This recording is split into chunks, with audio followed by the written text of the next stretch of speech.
Sir जय Hind. Brigadier Sharadendu sir, जय हिंद। बहुत बहुत शुक्रिया समय देने के लिए। Thank you sir. जय हिंद राजेश जी। सबसे पहले आपका बहुत बहुत शुक्रिया और आपके दर्शकों का बहुत बहुत शुक्रिया, क्योंकि ये एक हमें मौका देता है आपके साथ जुड़ने के लिए और आपके दर्शकों के साथ जुड़ने के लिए, जो कि मूलतः हमारे या तो फौजी भाई हैं या एक्स सर्विसमैन हैं। बिल्कुल सर। दरअसल बड़ा अहम मुद्दा था, तो मुझे लगा मैं इसके ऊपर आपके साथ बातचीत करूं। 8th पे कमीशन आ रहा है और बहुत सारी उम्मीदें हैं, और हमने देखा भी है कि बहुत सारे बदलाव इंडियन आर्मी में, एयरफोर्स, नेवी में हुए हैं। हम 8th पे कमीशन के बाद क्या कुछ और बदलाव देख सकते हैं? क्योंकि कुछ पॉइंट्स मेरे दिमाग में हैं जिन्हें मैं चाहूंगा कि सिलसिलेवार तरीके से मैं और आप आज कवर करें।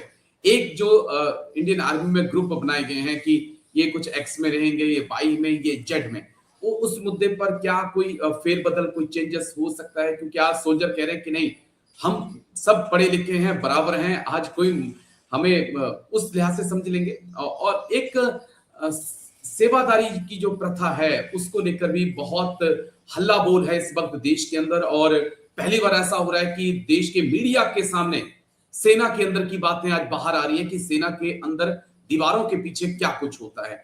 ये दो अहम मुद्दे हैं सर। एक आधा मुद्दा और है, उस पर मैं बात करूंगा, लेकिन पहले शुरुआत, हम ये जो एक्स वाई जेड में ग्रुपों के आधार पर जवानों को बांटा गया है, ये कितना जायज है? और क्या आज वक्त आ चुका है कि इस ग्रुपिज्म को खत्म किया जाए और सबको एक लेवल पे लाया जाए?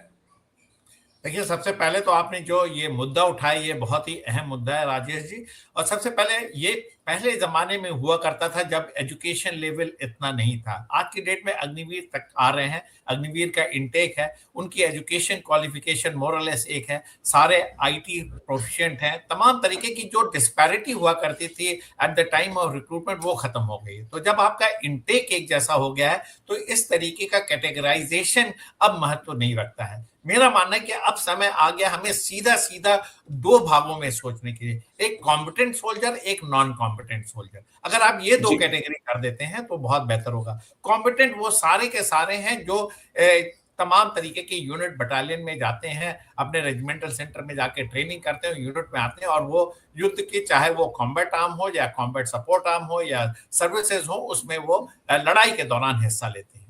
लेकिन कई ऐसे अपॉइंटमेंट हैं जिसमें कि नॉन कॉम्पिटेंट की जरूरत होती है, तो आप एक कैटेगरी उसकी रख सकते हैं। इनकी संख्या बहुत लिमिटेड हो सकती है, लेकिन अगर आपने इस दो कैटेगरी के अंदर इंटेक लेना शुरू कर दिया, तो सारी लड़ाई जो आपकी एक्स वाई जेड कैटेगरी की है, या एक जो ट्रेड है दूसरे ट्रेड से अपने आप को ज्यादा इंपॉर्टेंट समझता राजेश जी, वो खत्म हो जाएगा। तो इससे एक तरीके का बहुत बड़ा सेटिस्फेक्शन आएगा।